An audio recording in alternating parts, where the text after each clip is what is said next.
네, 트럼프 대통령이 당초에 설정한 상호관세 유예 만료일을 하루 앞두고 한국 등 10여 개국에 상호관세율을 적시한 서한을 보냈습니다. 네, 이에 따라 정부는 앞으로 3주가량 미국과 끝판 협상을 벌이게 됐는데요. 관련 내용 이인철 참 좋은 경제연구소장과 전망해 보도록 하겠습니다. 어서 오세요. 트럼프 대통령의 편지가 오느냐 마느냐였는데 결국에 왔습니다. 왔고 상호관세 우리나라에게 25% 부과하겠다 했는데 상호관세 그 비율은 변하지가 않았습니다. 그러나 7월 9일부터가 아니라 8월 1일부터 하겠다 이렇게 시간은 한 3주 정도 이제 미래거든요. 맞습니다. 그럼 이건 어떻게 해석해야 되는 거예요? 이게 만일 예. 그대로 상호관세가 이제 부과가 됐다면 누가 가장 피해가 클까요? 미국이 가장 큽니다. 아 그래요? 왜냐하면 90일 동안 네. 단 2개 국가만은 합의했습니다. 아, 영국, 영국과 베트남. 베트남. 예. 근데 영국은 사실 미국이 흑자예요. 예. 영국이 수출을 더 많이 하고 있습니다. 베트남은 우리가 이제 탈중국, 글로벌 공급망 중국을 회피하기 위해서 중간 거점으로 베트남 공장 되게 많이 지었거든요. 예. 그러니까 상징적으로 46%를 부과했어요. 그러면서 절반 이하 20%로 낮춰주되 미국산은 관세 없이 무관세를 하겠다. 그러니까 정말로 미국 국민들한테 트럼프 대통령이 홍보할 수 있는 건 베트남 하나예요. 예. 그런데 말 잘 뛸 것으로 예상됐던 우산협상 대상국, 한국, 일본이 말을 안 듣는 일본 거예요. 그렇죠 지금. 그러니까 네. 한국, 일본 플러스 12개 국가의 정상한테 보내는 거잖아요. 네. 그런데도 불구하고 정상한테 보내는 편지를 자신의 SNS에다 그대로 올린다? 상당히 외교적 결례예요. 근데 트럼프는 예측 불허인 사람이기 예, 예. 때문에 이제 다음 달 1일부터 한국에 대해서는 상호관세 25%를 부과하겠다라고 해서 우리는 이제 한 3주 정도 시간을 벌었어요. 예. 근데 우리는 사실 정권 교체가 그 사이 있었잖아요. 네. 그래서 이전 정부에 3차례 만났고 지금 새 정부의 고위 당국자는 2번 만났어요. 근데 일본은 무려 7번이나 만났습니다. 예, 예. 그런데도 일본이 더 말안 버팅기는 들었죠. 거예요. 일본은 야, 너는 쌀이 부족해가지고 임금 국가에서 쌀 수입하면서 미국산 쌀은 안 사? 거기서부터 지금 괘씸죄가 반영이 돼서 예. 미국은 상호관세 24%였어요. 하나 올렸죠. 이번 1%포인트 올렸어요.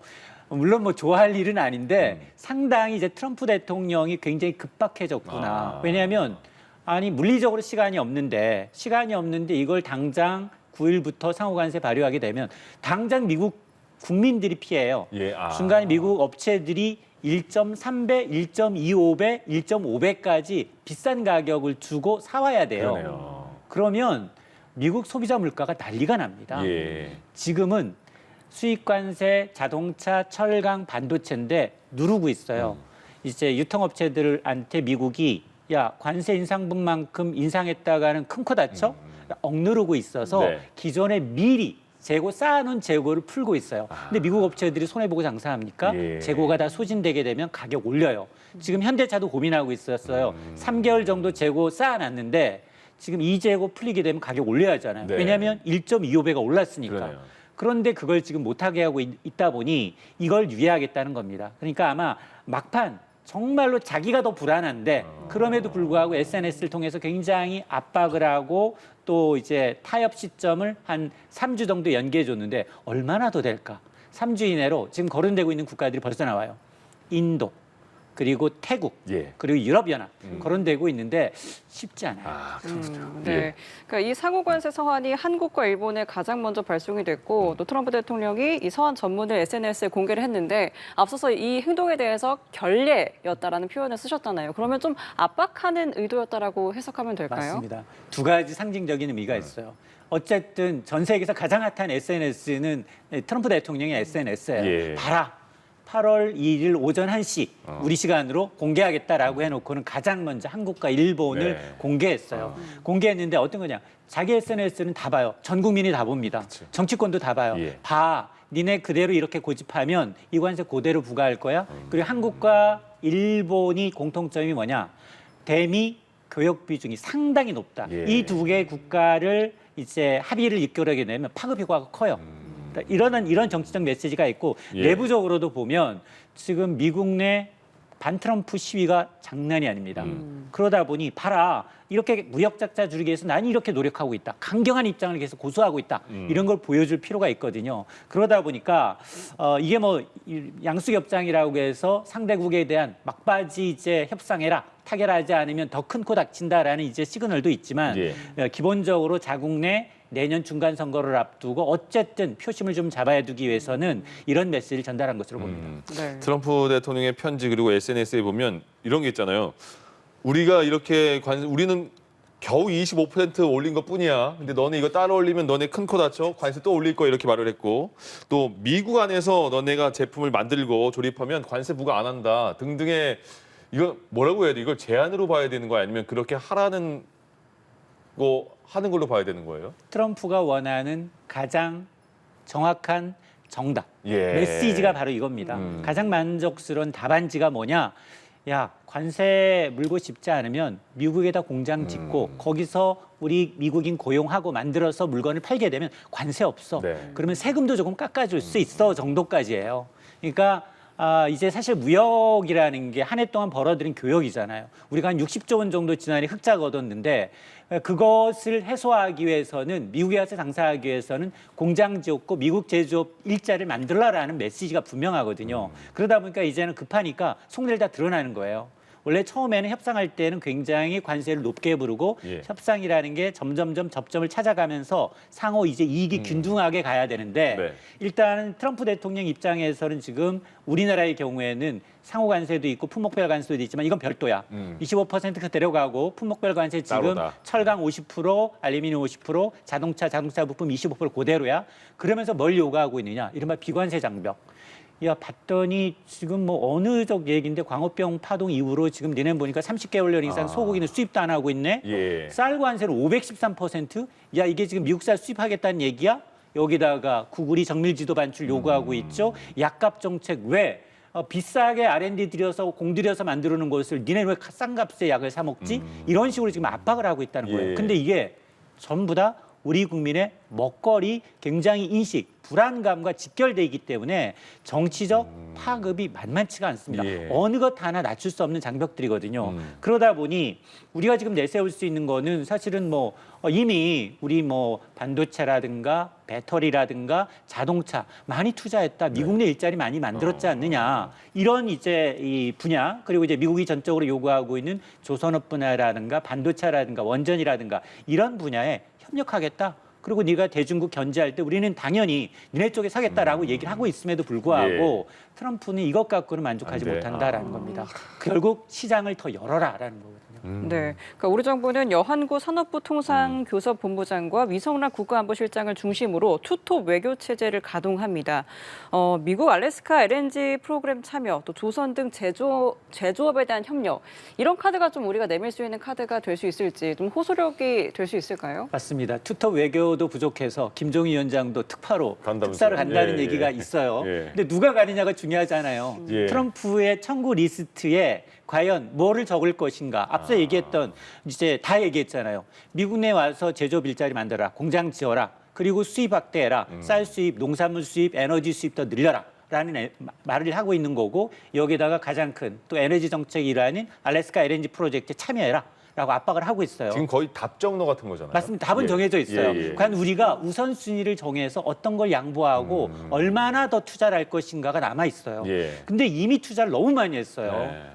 너무 투자를 많이 한 상황에서 내년 대통령 이제 미국의 중간 선거를 앞두고 트럼프 대통령이 어쨌든 홍보할 만한 생색낼 수 있는 카드를 꺼내라라는 이제 압박이기 때문에 아마 누가 가느냐가 중요한 게 아니라 물론 뭐 이번에 간 이제 여한구 통상교섭본부장이나 위성락 국가안보실장을 중심으로 해서 7월 말 한미 정상회담을 좀 지금 성사시킬 가능성이 좀 높은 것으로 알려지고 있거든요. 이렇게 되면 트럼프 대통령은 탑다운 방식이에요. 그러니까 밑에 실무진들이 협력해서 우리가 분명히 얘기를 했을 거예요. 우리도 이제 에너지 수입 확대할 뿐만 아니라 알래스카 LNG 프로젝트 참여를 검토하겠다. 여러 가지를 얘기했음에도 불구하고 트럼프 대통령의 입장은 분명합니다. 제조업 일자리 특히나 자동차는 양보하지 않겠다는 거예요. 그래서 지금 일본과 한국이 가장 큰 아킬레스건이 뭐냐? 자동차예요. 일본도 전체 대미 무역 흑자의 80%는 자동차로 나와요. 그런데 자동차의 관세를 낮추기 위해서 농업시장을 양보하지는 않겠다라는 게 일본의 입장인 거고 네네네. 선거를 앞두고 우리도 마찬가지거든요. 그럼에도 불구하고 지금 트럼프 대통령 입장은 품목별 관세, 자동차는 못 낮춘다라고 이제 기본적으로 깔고 있기 때문에 예. 이게 우리가 아무리 준다고 해도 내줄 것을 내줘도 트럼프가 우리가 요구하는 걸 받을 생각이 없는 거예요. 그러니까 여기서 이제 굉장히 큰 이 갭이 생기는 겁니다. 예. 네, 저희가 잠시 대담 중에 기상 속보를 하나 예. 이 나중에 좀 전해드리도록 하겠고요. 저희는 알겠습니다. 대담 좀 이어가도록 하겠습니다. 예. 지금 말씀하신 그 품목별 관세에서 자동차 25%, 철강, 알루미늄 50%잖아요. 근데 이게 그러니까 이걸 따로 관리하겠다는 게 상호 관세 25%는 우리가 유연하게 낮춰줄 수 있지만 그러면 자동차 25%, 철강, 알루미늄 50%는 거의 못 낮추는 걸로 알아라 이런 거예요? 맞습니다. 그러니까 사실은 이제 상호 관세라는 게 모든 수입품, 예. 한국에서 수입하는 먹거리부터 시작을 해서 뭐 여러 가지 모든 수입품에 대해서 25% 관세는 유연하게 예. 해줄 수 있다. 그건 뭐 10%로 낮아질 네. 수도 있겠지만 그럼에도 불구하고 지금 트럼프 대통령이 이제 공약했던 게 뭐냐? 미국의 제조업을 또 부활시키겠다. 네. 메가의 가장 큰 원인은 뭐냐? 미국의 제조업 일자리 만들겠다는 거예요. 불모지에 공장 지어서 미국에 내서 팔기 위해서는 공장 유도하겠다는 거거든요. 예. 투자와 일자리이기 때문에 예. 지금 자동차는 이제 파급 효과가 가장 커요. 제조업 일자리 가운데 예. 소부장이 따라다닙니다. 소재, 부품, 장비가 따라다니다 보니까 일자리 창출 효과가 커서 이게 다시 거기에는 철강과 알루미늄이 따라가잖아요. 그러니까 이건 낮추지 않겠다는 겁니다. 이러다 보니 예. 우리는 지금 자동차가 전체 수출의 절반은 미국으로 가야 돼요. 네. 그런데 지금 이미 현대차가 4월부터 자동차 부품에 대한 관세를 부과받으니까 지금 20-30% 이상 대미 수출이 줄고 있습니다. 그러니까 우리가 가장 시급한 게 뭐냐? 예. 우선 자동차 관세를 낮추거나 없애야 되는데 그동안은 한미 FTA로 이제 우리나라가 지난해 한 170만 대 자동차를 미국에 팔았다면 예.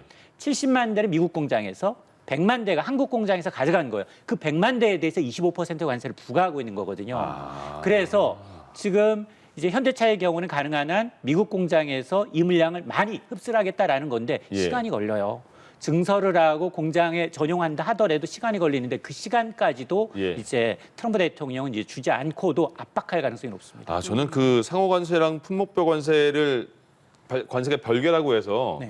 저는 그러면 상호 관세 25%에 자동차 25% 더해서 50이 안 되니까 다행이구나 이게 아니군요. 아니에요. 네. 그 더 위험한 상황인 거군요, 이거는. 그러니까 물론 예. 두 개 더 더해서 예. 지금 자동차 관세가 25니 상호 25에서 50이다 이게 아니고요. 네네. 그건 별개예요. 그러네요. 상호 관세는 모든 품목에 대해서고 그리고 이제 품목별 관세라는 건 지금 부과되고 있는 자동차 철강 이외에도 예. 무역확장법 231조를 근거로 해서 바이오 의약품, 네. 반도체까지도 지금 조사하고 있어요. 아. 관세 매기기 위해서 정말 그런 특수 이제 수입품이 미국의 안보에 얼마나 해를 끼치는지 조사를 해서 조사 결과를 발표하자마자 바로 관세를 매기겠다라고 예고한 상황이에요. 예. 그러다 보니까 품목별 관세는 앞으로 트럼프 대통령이 임기 내내 따라다닐 가능성이 높습니다.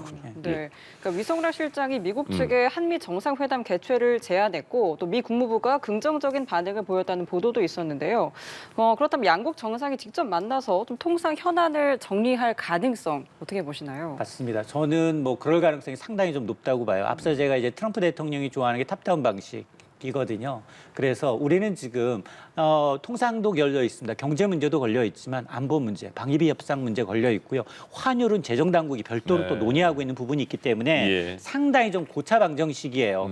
미국은 가능하면 이제 이 트럼프 대통령이 어쨌든 뭐 굉장히 시간이 촉박한 만큼 압박하면 압박할수록 더 많은 걸 얻을 수 있다라는 이제 계산으로 인해서 이렇게 지금 일본과 한국에 대한 서한을 SNS 공개하면서까지 압박을 하고 있는데 예. 어쨌든 지금 우리 지금 쌍톱이 지금 미국에서 협상을 하면서도 지금 새 정부 출범한 지 얼마 되지 않았잖아요. 그러다 보니까 시간적으로 없어서 아마 7월 말에 이제 한미 정상회담이 성사가 된다면 예. 여기서 단판이 나타날 가능성이 좀 높은데요.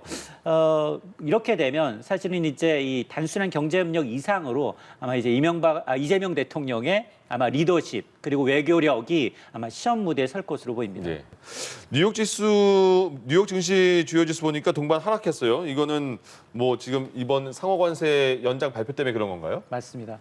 일단 시장은 이제 학습 효과라고 해서 어지간한 트럼프 대통령의 심리는 읽어서 먼저 반응을 해요. 예, 예. 근데 트럼프 대통령이 어쨌든 관세를 유예하겠다라는 건 긍정적이지만 지금 내부적으로 보면 제가 앞서 말씀드렸잖아요. 이게 유예되면 누가 가장 큰 손해냐? 미국이 가장 큰 국민들이, 손해예요. 예. 근데 3주 시간 더 줬다고 해서 얼마나 많은 국가들이 합의를 하겠습니까? 예. 결국 이제 이게 또다시 전 유예될 가능성이 높다라고 보는데요. 그럼에도 불구하고 이렇게 되면 미국의 물가부터 시작을 해서 협상력은 굉장히 좀 떨어질 수밖에 없거든요. 네. 그러다 보니까 정말로 관세 부과되는 국가들 일부는 내린 국가도 있지만 오른 국가도 있어요. 예. 관련 주가들이 상당히 많이 떨어졌어요. 특히나 일본의 자동차 관련주들이 4에서 6%, 7%까지 떨어졌거든요. 예. 물론 한국도 떨어졌습니다. 떨어지긴 떨어졌지만 우리는 학습 효과라고 해서 아유 트럼프 대통령 저러다 제풀해 죽겠지. 또 바뀔 거야. 네. 3주라는 시한을 줬지만 또 연장할 수밖에 없고 거기 뭐 3개 국가, 5개 국가가 협상 합의를 본다 하더라도 5개 국가 나머지 국가들은 똑같이 관세를 부과하게 되게 되면 예. 그들 국가의 손해가 아니라 미국의 더 큰 상처를 받기 때문에 계속해서 저는 협상은 조금 더 지연될 가능성이 있다라고 보는데 예. 그럼에도 불구하고 지금 나타나고 있는 건 뭐냐? 피해가 바로 이제 이 트럼프와 척을 지고 있는 이 테슬라, 네네. 일론 머스크 때문에 예. 서학 개미들이 가장 많이 갖고 있는 게 테슬라예요. 네. 거의 한 28조 원 들고 있습니다. 근데 이 주가가 7% 가까이 떨어졌어요. 예. 아니 조금 감세안 반대, 감세안 통과되면 나 신당 창당하겠다라고 네. 하는데 네. 의견을 물어보니 창당해라라는 의견이 많다. 한 3명 중 2명은 찬성한다라고 해서 이제 머스크가 이제 이러다 보니 CEO 리스크로 지금 굉장히 둘 사이가 굉장히 좋지 않은데요. 예. 저는 살아있는 권력과 경쟁하에서 이긴 이제 이 부자들이 없습니다. 봤죠. 예. 없습니다. 왜냐하면 전기차, 그다음에 테슬라의 로봇 자동차, 무인기, 스타링크 대부분 다 국가가 허가해줘야 되는 네. 이제 업종들이기 때문에 저는 이제 트럼프와 이제 일론 머스크가 부딪힐 때마다 서학개미들이 아마 밤잠을 좀 설칠 수 있다라는 점은 좀 지적하셔야겠습니다. 예. 네. 국내 증시는 그래도 선방을 했습니다. 1.8% 상승하면서 3,114선에 거래 마쳤는데 관세 리스크에도 이렇게 좀 이런 상황을 유지하는 이유 뭐라고 분석하세요? 맞습니다. 저는 깜짝 놀랐던 게 일단 관세 리스크는 어느 정도 저는 뭐 크게 영향을 미치지 않을 것이다. 우리나라 투자자들이 워낙에 또 트럼프의 성향을 읽고 있기 때문에 네. 그런데 문제는 8시경에 발표된 삼성전자 분기 실적이에요. 예. 정말로 너무 안 좋았습니다. 좋았는데. 예. 영업이익이 반토막이 났어요. 네. 반토막 4조 6천억 원입니다. SK 하이닉스가 9조 정도 예상하고 있어요. 전세가 완전히 역전된 거예요. 예. 시장의 전망치를 밑돌다 보니 그래도 증권가에서는 이번 분기가 바닥이고 하반기엔 좀 나아지겠지라는 기대감이 있었는데 외국인들 팔고 있어요. 외국인들 삼성전자, SK하이닉스 어떤 걸 더 많이 갖고 있을까요? SK하이닉스 지분율이 55%고요. 삼성전자는 50% 밑돌고 있어요. 예. 그래서 물론 뭐 하반기에 가장 중요한 인공지능 칩 이제 엔비디아에 얼마나 이제 많이 납품할 수 있는지 뭐 그리고 이제 수율이 얼마나 좋아지는지 예. 기술을 얼마나 좀 따라잡는지 이런 것들이 관건이겠지만 그러나 이제 이 사실 삼성전자가 오르지 않으면 지수 3, 4천 넘어가기 상당히 어려운 구조거든요. 네. 그럼에도 불구하고 오늘 시장은 상당히 잘 버텨줬다라고 네. 봅니다. 그렇군요. 환율은 지금 어떤 거예요? 그러면 이런 그 대내외적인 상황에서 환율은 예. 사실은 그동안은 이제 정치적 리스크, 지정학적 리스크, 관세 리스크 때문에 우리가 1,450, 뭐 1,500원 육박했었잖아요. 네. 그러다가 정치적 리스크가 해소되면서 1,300원대로 예. 그리고 특히나 중동정에 대한 리스크가 완화되면서 1,340원대까지 찍었어요. 근데 또 관세 리스크가 불거지니 달러화가 강세를 나타냈습니다. 예. 그러니까 이제 1,360원대, 70원대를 보이고 있는데 결국 환율이라는 건 펀더멘털이에요. 예. 우리 경제가 얼마나 좋으냐? 그럼 원화 가치가 더 높아질 수밖에 없고요. 우리 경제가 얼마나 허약하냐라고 하면 원화 가치는 떨어집니다. 근데 변수는 트럼프 대통령이에요. 네. 트럼프 대통령이 재정 적자, 쌍둥이 적자 줄이기 위해서 인위적으로 달러 약세 용인하면서 지금 원화 절상 요구하고 있거든요. 이게 가장 큰 변수가 될 수 있다. 관세 이외에도 재정 당국 간 환율, 우리는 지금 환율 관찰 대상국이기 때문에 인위적으로 이제 달러를 사거나 팔면서 외환 시장에 개입하는 게 상당히 좀 이제 좀 보폭이 좀 줄어들 수밖에 없거든요. 예. 그러다 보니까 환율이 이제 조금 더 저는 좀 안정됐으면 하는 바람이 있지만 그럼에도 불구하고 이 트럼프 대통령의 의도에 따라서 출렁일 가능성은 여전히 남아 있습니다. 네, 예. 알겠습니다. 여기까지 이인철 참 좋은 경제연구소장과 함께 이야기 나눠봤습니다. 오늘 말씀 고맙습니다. 고맙습니다.